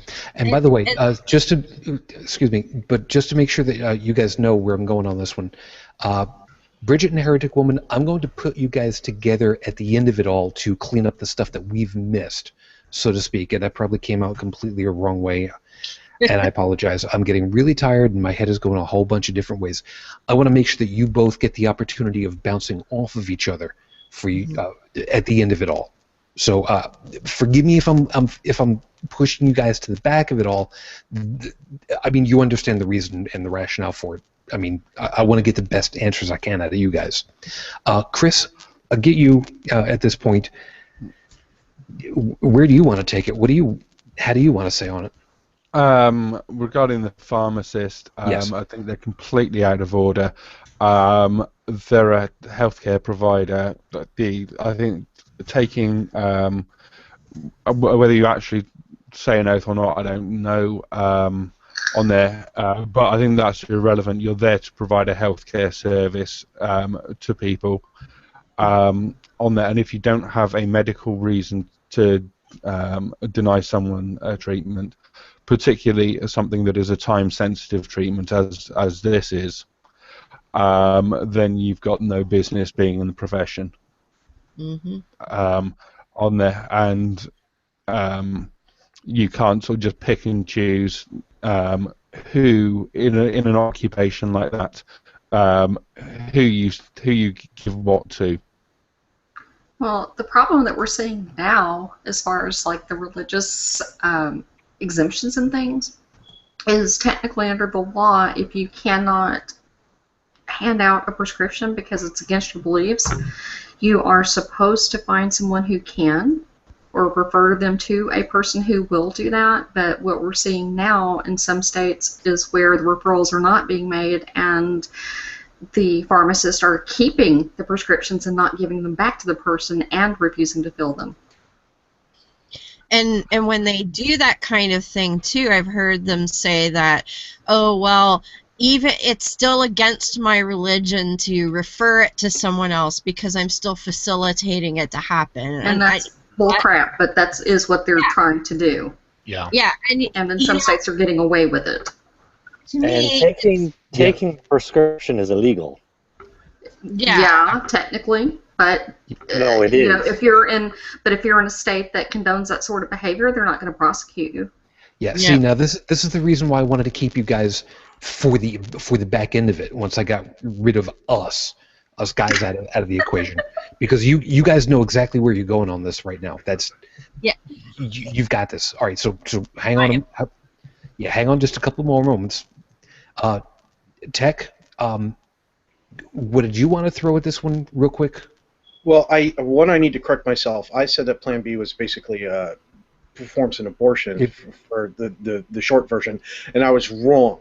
Okay, I was wrong. Bridget set me right, because what I did is I confused it with the medical abortion cocktail that I had looked up and was reading about a couple days ago, and the Plan B, like Bridget pointed out, is just like it's like the regular pill, only lots more stronger. What I was thinking of was a prescription that actually has to be prescribed and administered by a doctor, so you wouldn't get that over the counter by a pharmacist. So I needed to correct that. And as far as the guy goes, it's real simple. I work in government contracting. If I know what the job entails because the job description was given to me before I agreed to work for them. If I agree to do the damn job and they hire me and then I say, listen, now that you've hired me, I can't do my job because it's against my religious beliefs, they're going to say, see ya, mofo. So I say to this guy, see ya, mofo. Good catch, by the way, on that. All right, Dallin, here's your chance on that one. I would first, well, kind of tailing on to what Joey said. If your career, if you are unable to perform the duties because of some kind of religious thing, you should not be doing that job. If you are doing that job and you find yourself in the situation where you cannot or will not fulfill a prescription because of your own religious things, as far as I'm concerned, that is grounds for dismissal, revocation of your license, and making sure that you never work in that damn field again. And if this is being listened to in the year 3500 or whatever, to any future pharmacology students who are looking to get into this business, ask yourself one question on day one of your first class. Is my religion at some point going to prevent me from fulfilling this job? If the answer is yes, go to the flowchart here. If yes, save yourself a few $1,000s and get the hell out. Go back to McDonald's. Or better yet, go back to Chick-fil-A. Managers of stores that have pharmacies in them, places like Walmart and other places like that, their managers should grow a pair. And if a complaint is leveled against a pharmacist because of this, get them into the office and get them the hell out. Because they obviously have no place. They are obviously incapable of performing the duty, therefore have no place in that pharmacy. There it is. And by the way, over on the Q&A, new face over there, Mitch. First off, hi, thanks for watching. Mitch had also said, well, back in my day, which was in the late 60s, my parents didn't even talk to me about it. I wish they would have, meaning having the quote-unquote the talk, the sex talk about everything. Yeah, there's a lot of folks that have been in that position, and thank you for chiming in. We hope that we get to see you again. If you'd like to subscribe or follow me over on G Plus or whatever, so you can find out about the shows in the future, chime in. We'd love to hear back from you. I will, of course, will have my final wrap up of everything. But ladies, Okay. the floor is yours because my finale will definitely tie into any and everything that you guys have got at this point. So, You'll like see. the guys were saying, if you are religious to the point that you aren't able to do something in a career, then you need to pick the career or the God, because, and I don't care what job it is, like, medical is far more sensitive than most jobs, but I don't care if you're a school teacher or if you're a frickin' bus driver or if you flip burgers at McDonald's. If there's something about your job that your religion says you can't do, then you don't do that job. Like people who want religious exemptions for wearing, hijabs or whatever, and they're supposed to wear, say, well, decades ago, and Dallin and Joseph will probably remember this, when the Sikhs made a big stink about not being able to wear their turbans as RCMP officers. And that's kind of minor. That's kind of minor because that's not really a safety issue per se. It was part of the uniform. But, to me, it's like, you know what? If the job says that you have to wear a uniform and you can't wear that uniform, you don't do the job. What about the ceremonial daggers being allowed into court? That's right. That one? Yes, ceremonial daggers on Sikhs being taken.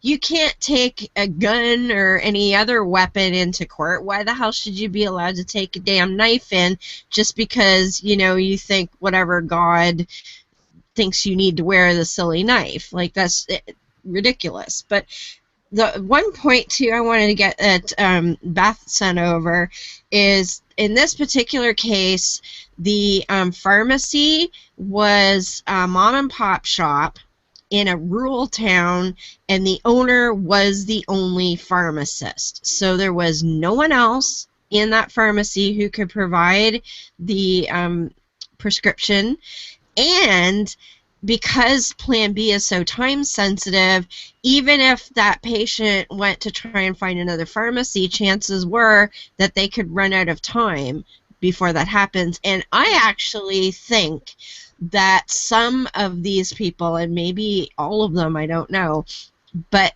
part of it is they may even do it deliberately because they know that after a certain period of time that the pills aren't going to work, and that woman is now, if there's going to be a pregnancy, she has to go through the whole abortion thing. And I think it comes back again to punishing people for having sex that they don't think they should be having. And it's unconscionable. And the thing is, like, if I had a business and you came into my business and said, well, I need to do something in regards to my religion, and I said, well, I'm sorry, that's against my atheism, I'm not going to do that. Like, I shouldn't be doing that in a public business, like, and in a like, if I'm a police officer, I'm going to say, oh, well, you're a Christian, you've got God, let God take care of you. I'm not going to arrest that home invader, because you're going to pray, so what do you need me for? Like, come on, like, that's ridiculous. And that's kind of amounts to what they're doing. It'd be kind of fun to turn his back on them, though, just once. It would be. It totally would be. Yeah. Atheist pharmacist, right?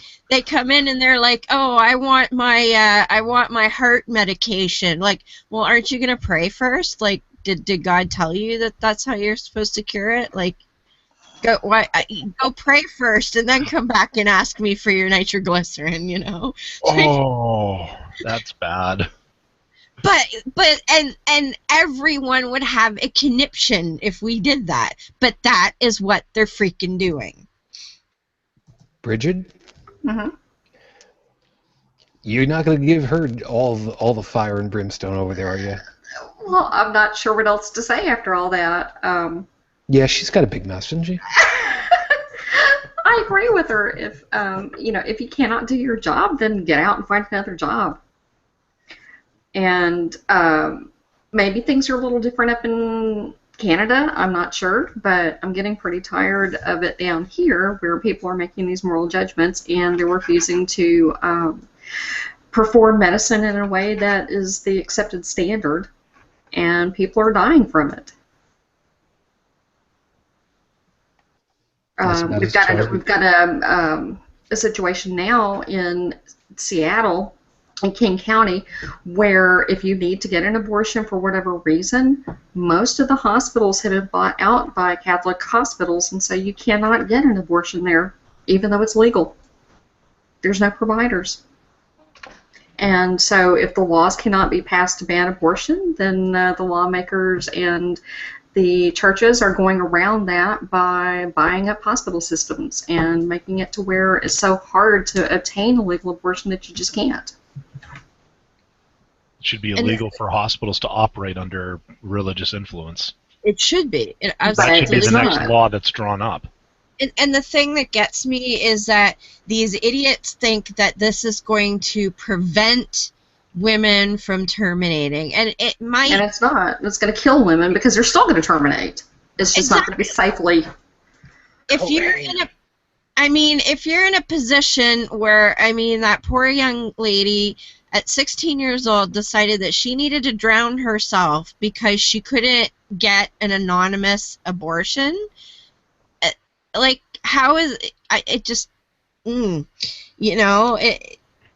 I don't even know. Well, and the thing that scares me is you look at some of the legislation that people try to pass in places like Georgia, to where if you have a miscarriage, then they have to investigate it as a possible feticide. And you're guilty until proven innocent. That's That is ridiculous. a They wheelbarrow. were trying to make that a felony if you had a miscarriage and you could not prove that you did nothing to contribute.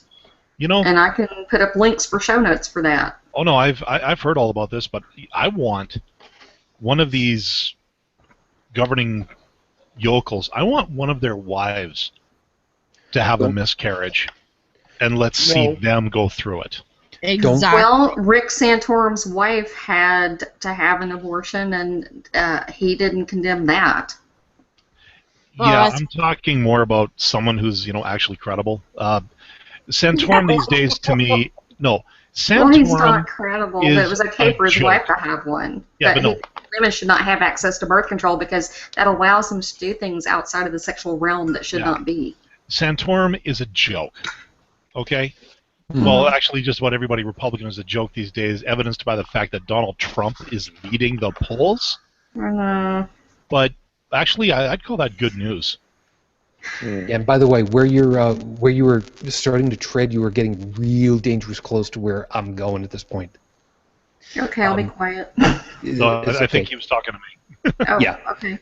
So, Heretic Woman, Bridget, was there any stone at this point that either one of you wanted to chime on? Like I said, I wanted to make sure that you guys had as close to the final on this one because, well, my finale and wrapping it all together is actually going to prove exactly why. But I wanted to give you guys as much time as you wanted to hash this guy out between each other. Because, I mean, you guys bounce off of each other really nicely, and you guys have got far more invested in this than the rest of us. I'll admit it. Look at it this way. The bulk of what these people are trying to do to, quote, prevent abortion and save babies and all that crap, all of it targets women. And it's control. They want to control the women. Because in their minds, the onus is on the woman to keep her legs shut, and that's just the way it is. And, if they started saying, like, hey, we're going to, chemically castrate you until, we decide that you're going to have a procreate or whatever, men would never stand for that. And it bothers me that women put up with that ever. Like, and that's what this sort of, God doesn't want people having sex crap does is make them think that it's okay to give in to this kind of crap, and it's just makes me want to throw things at people. It's patriarchal thinking, and I mean, patriarchy is messed up. Yep. Yes, indeed. So that's where the excuse is boys will be boys, but it's up to the women to control the boys and not, give it up. Oh, I know. And it goes like, look at Islam, man. Like, you got to wear a burlap sack because guys can't control their dicks. Mm-hmm. Like, and if you happen to get raped, then you're going to be killed for it. So. Yep. Oh, and Dallin, can't help themselves. Beth just sent me an article to your point, Dallin. Headline is, Tennessee Republican who pressured mistress to have an abortion votes to restrict them for other women. Mm-hmm. I think I've actually heard of that article. I may have read it too. Yeah. Bottom line, yeah. It's the same kind of BS that you get with people decrying the gay, but then tapping their feet in the stalls at some point when they think no one's watching. Or they're all over Grindr. Yeah. Thing is, it's all hypocrisy. It's them wanting the same. They want the privilege of doing something that they can forbid everybody else to do. Methinks the moron doth protest too much. Mm-hmm. Yeah. I think that's yeah. I think that's actually the spot where I want to cut it off because that's right into where I wanted to finish us up with. What we've been talking about tonight is a women issue. I mean, plain and simple, that's what it comes down to. In the skeptical community, it is far more male than it is female. That's just the numbers. There's nothing wrong with that. It's just that that's just the way it's been running out. Now, we're not going to be touching on that sociologically because, well, truth be told, we're neither prepared for that nor qualified for that right now. But what we've been talking about is specifically female-oriented medicine. And why should it be like this? It doesn't make any kind of sense. What kind of an uproar would there be if there was a board of women who proposed that men should have their prostates... Well, you know, I don't think that we need to go any further than that. What kind of an uproar would there be if there was a board of women, medically licensed, medically talented, medically studied, who said anything about the male prostate, anything at all, and it had the weight of science behind it, of medical whatever? How much of an uproar would there be? I'm pretty sure there'd be a pretty good one. Let me give you a complete way the hell out there, for instance. And I'm gonna tick people off. Tough. What if women were to come out, a medical group were to come out to say that if men wanted to have better prostate health, better sex, they should, in the act of sex itself, that they should be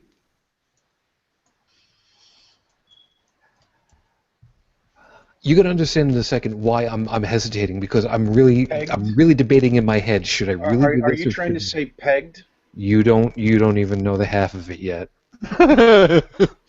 That they should have their prostate massaged from the interior through the anus by way of using a sculpted equine phallus because of its shape. Anal zing. Because of its shape, because it would be intentionally changing and moving the interior configuration of the body. What kind of an uproar would there be? Mm-hmm.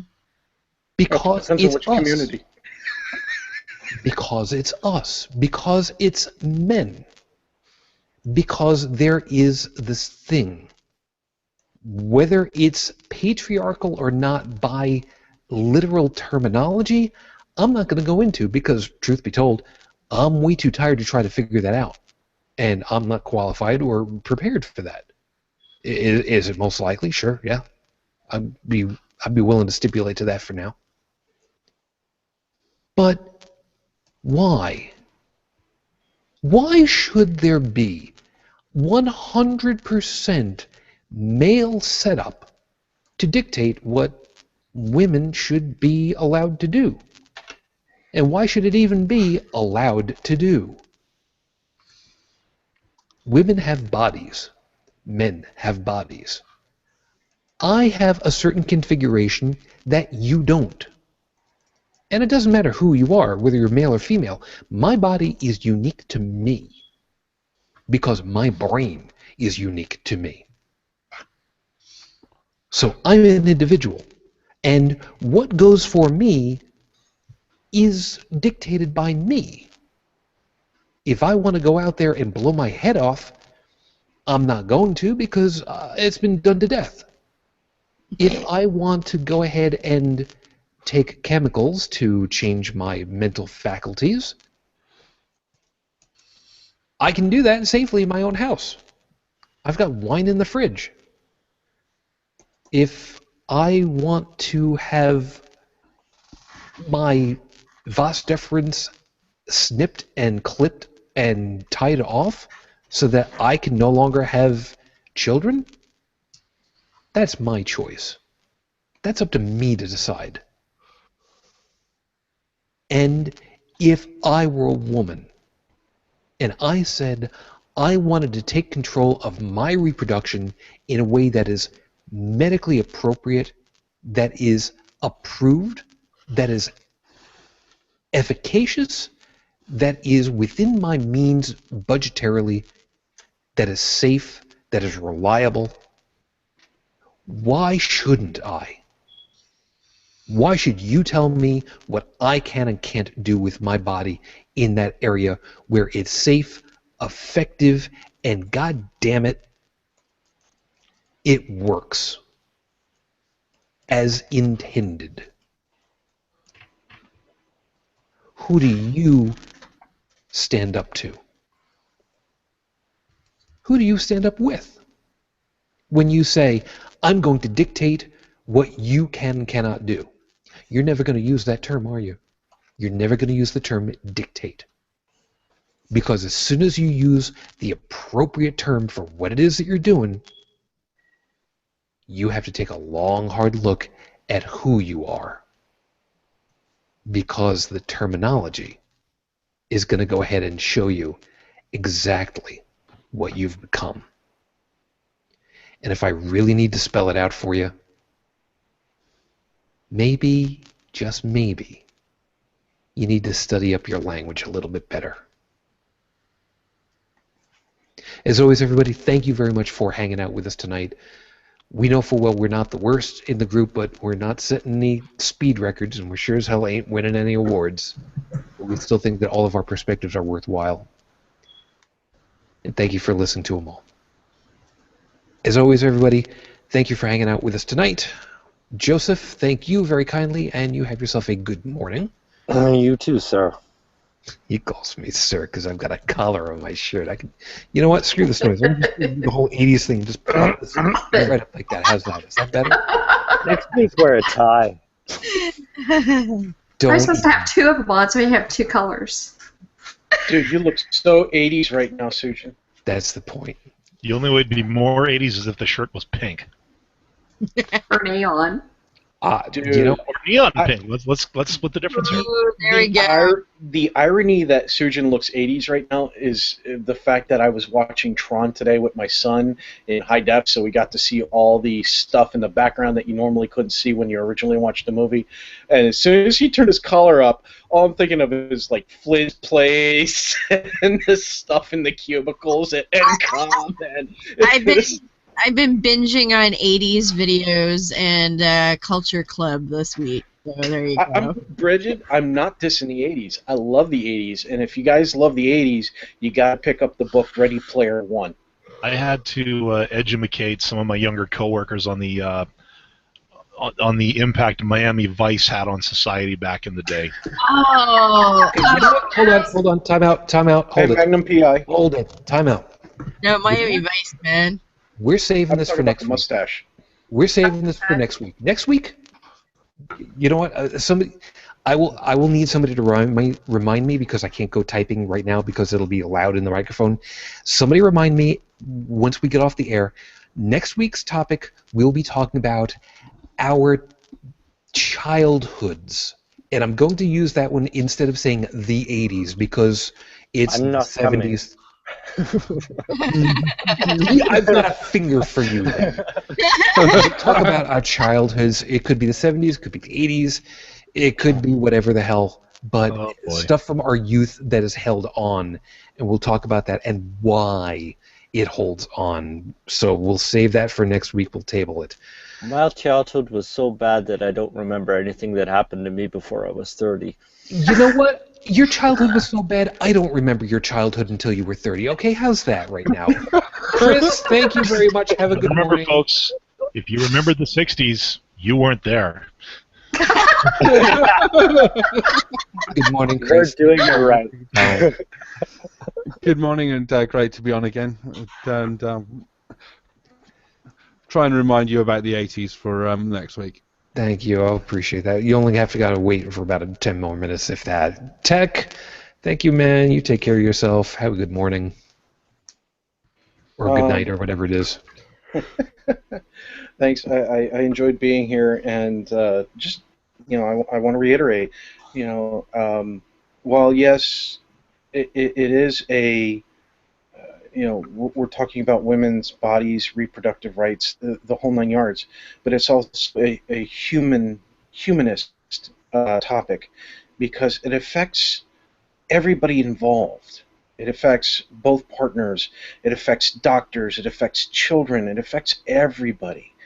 And when you have the education, when you have the available medicine, the available contraceptives, and but most importantly, the open communication, you improve everybody's lives. Stop limiting what people can say. Stop trying to limit people's actions. If it's harmful, like going out with a gun and just randomly shooting people, sure, okay, great. But if somebody wants to go out and have sex, that's their choice, not yours, unless you're the one that they're trying to have sex with. All right. Joey, thank you. And I don't think anybody really wants to have sex with Santorum. I think his wife is just kind of obligated because she's married. Thank you. Joey, thank you very much. You have yourself a good night, morning, whatever the hell it is. Don't go blowing up any tanks. Sorry I was so quiet. It's a bit of a crowded audience here tonight, and some of you know exactly what I'm talking about. But Yep. just fun to be here. I'll see you all next week. Fair enough. No. Bridget, thank you, hon. You take good care of yourself tonight. You rest well. You too. Wow, this is nice. Last week it was like pulling teeth getting there to say goodnight. Thank you. Heretic woman, thank you, hon. You take care of yourself. Sleep well. Thank you. Well, at some point, I guess, yes. Just keep drinking. Keep drinking. You'll fall asleep sooner or later. It's tea, actually. It's no booze tonight, sorry. I'm saving that for Monday. When of course I will be on my show Beyond the Trailer Park Monday at 9:30, and it looks like it's going to be kind of a free-for-all show this week, so it'll be a surprise. We'll be there with my great co-hostesses, of course. And then there's my Secular Savior at mysecularsavior.com, and coming up soon, probably in about 2 weeks-ish, there will be Atheist Apocalypse, which is, we do have a website now, atheistapocalypse.com. It's kind of basic, but the bones are there, so you can find out what you need to. And we do have a page, Atheist Apocalypse for Those Left Behind, and you'll find out there's some promos up there now where you can get kind of a taste of what the show's going to be about, so you can go there and check it out. And before I go to my lovely co-host Beth, who we've been talking about back and forth, if folks didn't know, she had a bit of a health crisis going on 3 weeks ago now.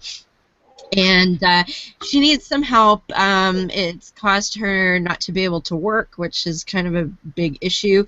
And we've started a GoFundMe for her. So you've heard us talk about her a lot. She's always kind of here on the side yapping in the Q&A and stuff. So goes by Dune as well and does her blog Havoc and Chaos. So if anybody would like to support, or if you could even just share the GoFundMe, I suspect Shujin might be able to put a link in the show notes, thinking, quite possibly.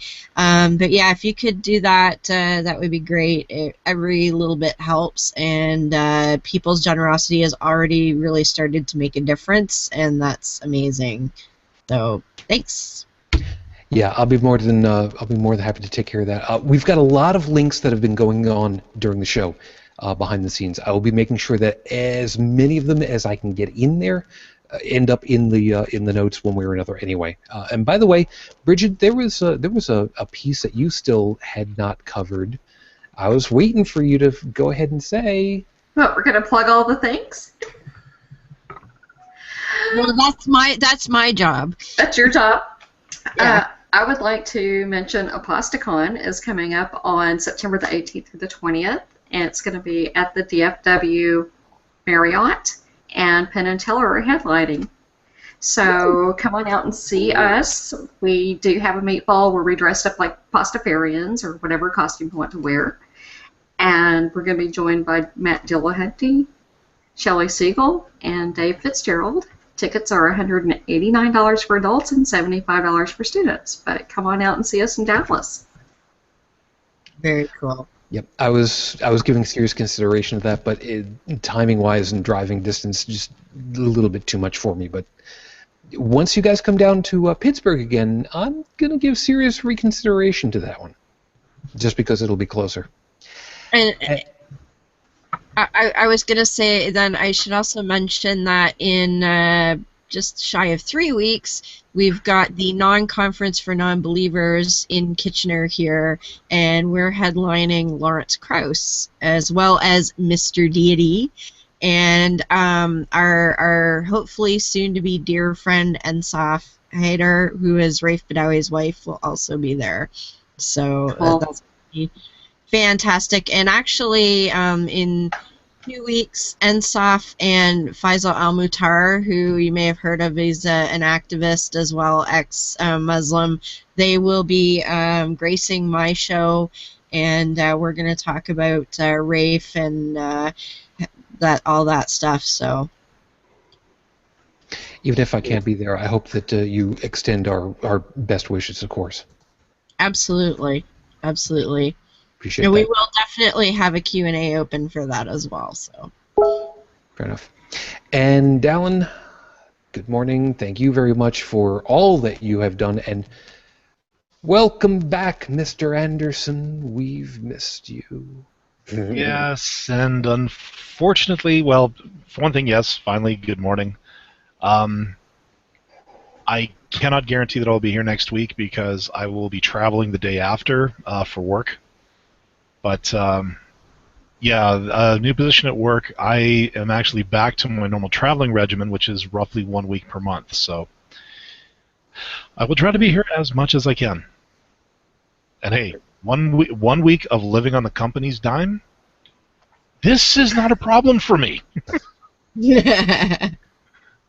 Fair enough. Nice. Right.